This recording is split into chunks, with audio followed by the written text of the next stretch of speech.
How are you? For those of you, sorry, I'm trying not to bop you around. For those of you who are subscribed, thank you. And for those of you who are not, why not? Join the family. I'm gonna talk to you about this video that a sweet lady posted, and I am totally in agreement with this video. It's on YouTube, and it's called Andrea Grinberg Judaism, Ideology, Curiosity, and Hopefully Some Hope. Okay? And I'll put the description below so you can go check that out. And she is the reason, first of all, I think she's an amazing woman, okay? First of all, I think she's just absolutely amazing. She's got a heart of gold, and her beauty resonates from the inside out. Amazing human being, okay? She also has a business called Rapunzel.com. So if you're into head coverings, which I am into that, then that's a good place to go for quality products for a very reasonable price. No, she doesn't know I'm saying all this, so I'm just throwing it out there. But watching that video basically triggered me to do this one. And I used to write poetry and write stories, and I've learned that if I don't act on those views now, then those ideas will be gone, possibly forever. So I'm still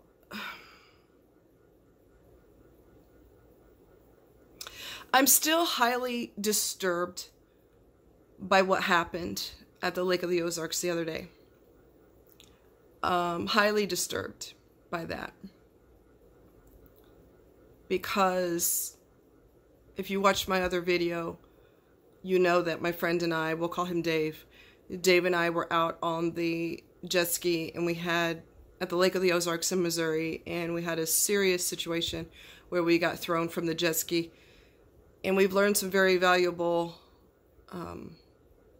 information as a result of that situation.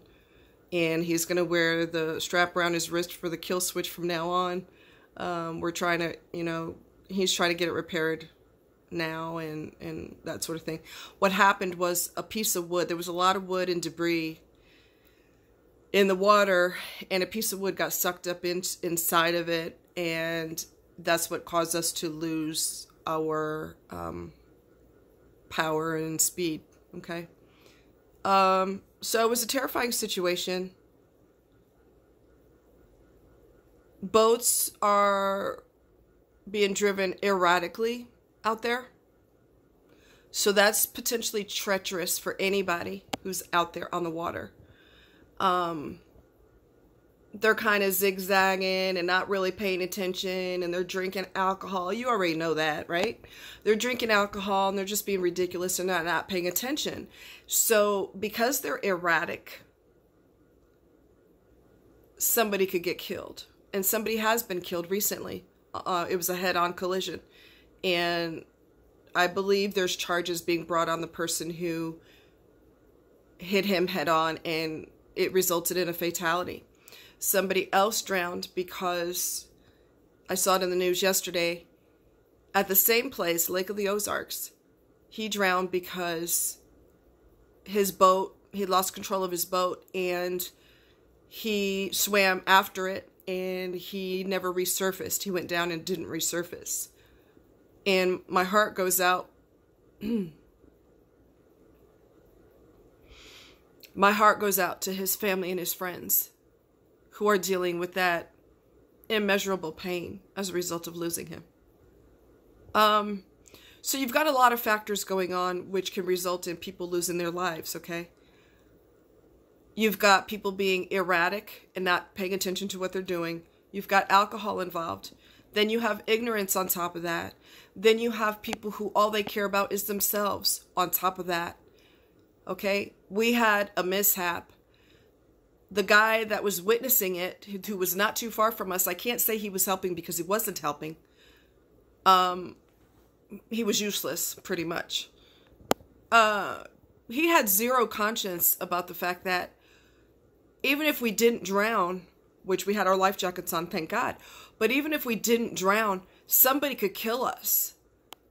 Because your chances of seeing somebody in the water and you're high up in a boat, your chances of seeing that person are slim to none. Okay? What if somebody's driving their boat and they have a medical condition and they're the only person on the boat? So we had no idle speed. So we could have easily been killed based on that alone. It's a very dangerous situation. Andrea touches upon this, which is why it triggered me to bring up this topic today. Because there's so much evil in the world. There's such a lack of concern. And people are really arrogant with their lack of concern. And that scares me. It upsets me. It's appalling. I mentioned in that other video that the guy that I helped that was with his son, and they ended up having, something went wrong and he stepped in the wrong place and it flipped the boat over because that was too drastic of a step. And next thing you know, they both ended up in the water. They both had on life jackets, as far as I can remember. He's a great dad from what I can see. He didn't care about himself. He cared about his son. Son, are you okay? Are you okay? Are you sure you're okay? You know, and I'm hoping to try to help them. I didn't do it because I'm a hero. I didn't do it because I'm all that. I did it because it's common sense. Excuse me. Should be common sense. Someone's in the water against their will. Duh, get them out of the freaking water. You know what I'm saying? If somebody dies, you're just like, well, at least it ain't me that died. I ain't really worried about it. Really?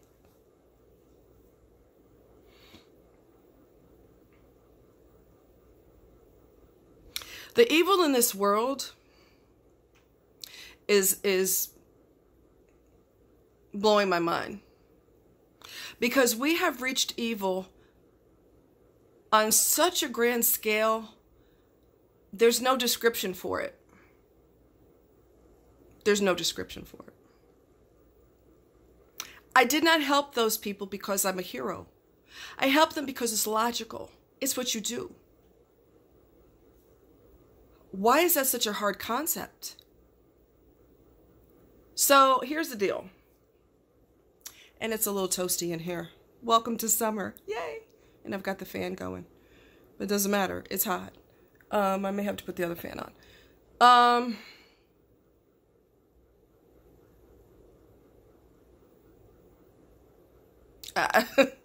I mean, I'm kind of speechless, really. People's lack of concern, their lack of having a soul, their lack of common sense, their arrogance, their self-absorption. Wow. That's what I could say. Oh, sorry about that. I almost dropped you, didn't I? Wow.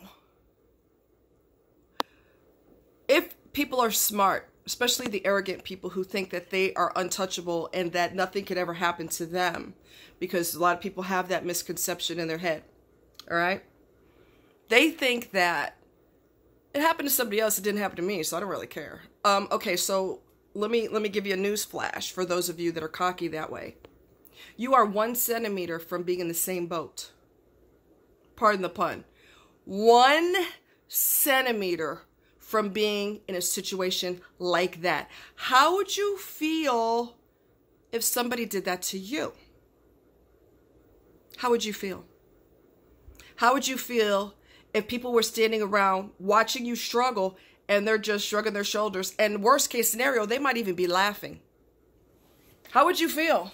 Let me put y'all down for just a quick second, okay? I'm sorry, I gotta turn this other fan on. I'm dying. I'll be right back.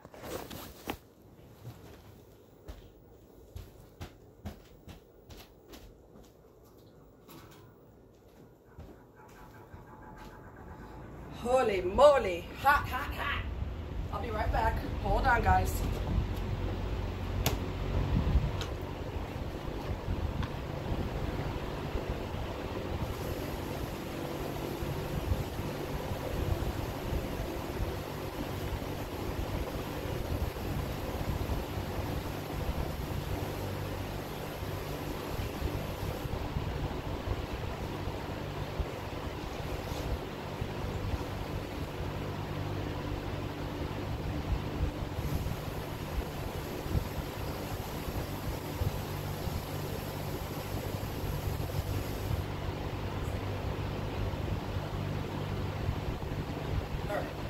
I'm coming back. Hold on, people. Hold on.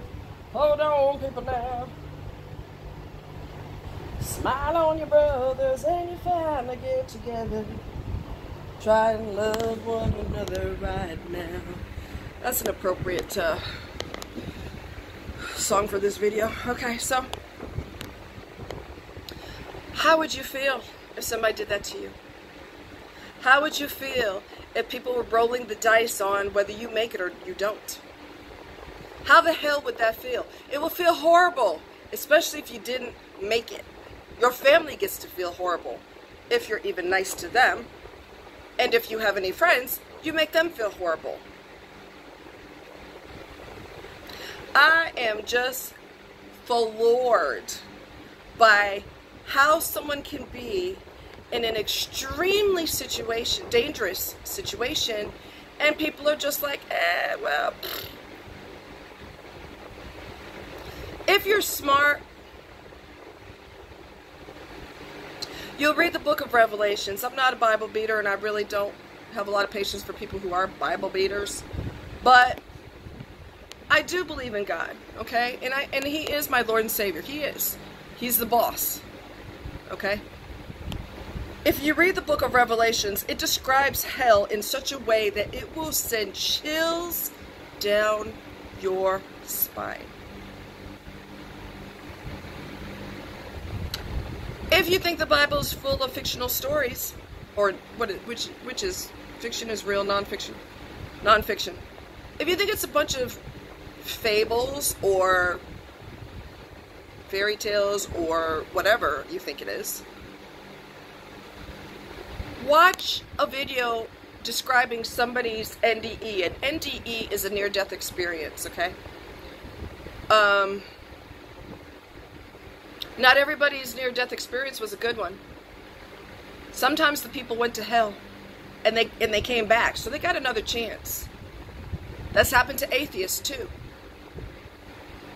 And one guy described hell as,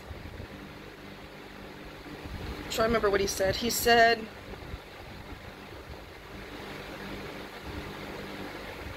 your skin is burning. It's the worst heat you've ever felt in your life, but your skin doesn't fall off. There's no damage to your skin. So you get to feel that heat for eternity. Okay? There was a young man that I was a guardian for. His uncle was a B-2 pilot, and I was a guardian for his nephew who was going down the wrong path in life. And he's trying to teach him the right way and introduce him to God. He's a pastor also. And we read the book of Revelations one night. And it scared the tar out of both of us. And we actually slept in the same bed.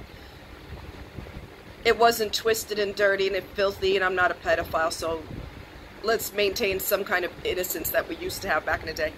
He said, do you mind if I sleep with you? I said, no, that's fine. We scared the tar out of each other reading the book of Revelations. That's what you get to face. When you're being cocky and you're being arrogant, not you all, but people who this applies to, when you're being cocky and arrogant and you have this misconception in your head that nothing can ever happen to you, and if it does, you'll get through it and you'll just slide right through. You're not sliding through anything, because at the end of time, you will stand before God and you will explain your actions or inactions. Good works alone do not get you closer to God. You have to claim Him as your Lord and Savior first and foremost, because good works alone are not going to get it. But when you claim God and Jesus in your life, He softens your hard edges. He changes you in a way that you don't even recognize yourself anymore. And that's a good thing. That's a good thing. There was a lady who's, I have endless stories about that, but anyway, different scenarios. There was a lady who, her house was on fire. I saw her house on fire. I asked her, I got out of the car. She doesn't know me from a can of paint. I said, is this your house? She said, yes. older lady, and she was really obviously devastated. I said, I'm really sorry. Is there anything I can do for you? And she said, yes. Can you go to the neighbors and have them call my pastor? I said, yeah, I could do that. I didn't do it to be a hero. I didn't do it to get a trophy. I didn't do it to get recognition. I did it because it's common sense. Common sense. And for people who have no conscience, they're going to hell. For people who don't believe in God, you're going to go to hell. If you think I'm making this up, watch videos on YouTube that talk about near-death experiences where it wasn't a good situation. And it changed their life for the good forever because they got a second chance. How many people get a second chance? Not many. I didn't have to help that lady. It's common sense. Everything that meant anything to her is in that house. It's common sense.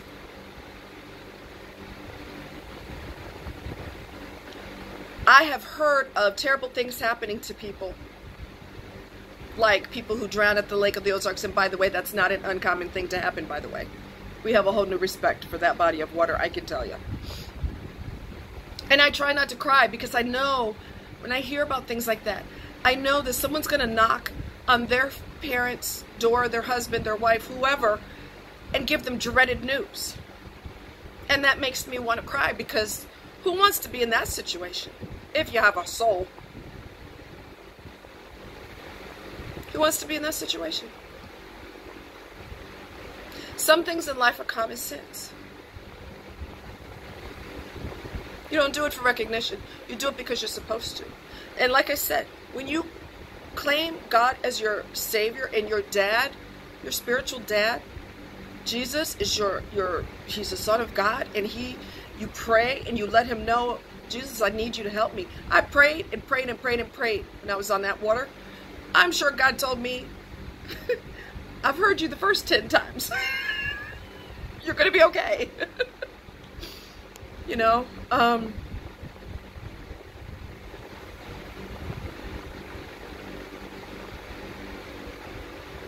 someone almost drowned me a long time ago. He thought he would get handsy with me in the pool, and I was determined he was not going to be handsy in the pool. And so I kicked him, and you know where I kicked him, in his baby maker, and he threw me in the deep end. And I'd never been in the deep end before, and I went up and down, up and down, up and down. My whole life flashed before me in milliseconds.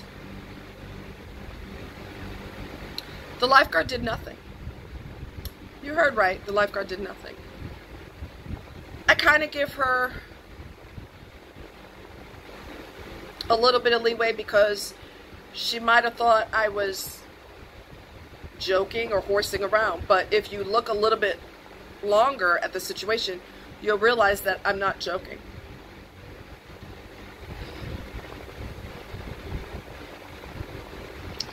There was a guy that I was helping overcome his fear of water because I had a lot of years to heal from that. I told him specifically, do not go past this line. I'm going to physically, we're in a pool. I specifically physically showed him, do not go past this line. If you want to go, I'll go with you so that you're okay. Because he was really fearful of the water. Well, he ended up doing it anyway.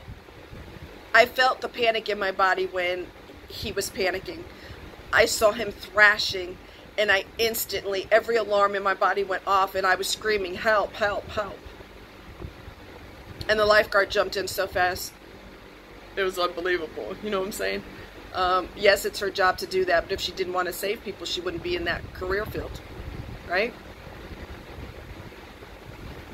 And I asked him what happened after the fact. He said, I didn't mean to cross. I didn't realize he's from India. I didn't realize I crossed the line. I said, yeah, you can't do that. Okay? And I didn't fuss at him or go off on him, but I was like, you can't do that. Some other ladies that witnessed the whole thing, and they said, didn't you show him where not to cross? I said, yeah, I did. But, you know, we all make mistakes. Some of them could be fatal.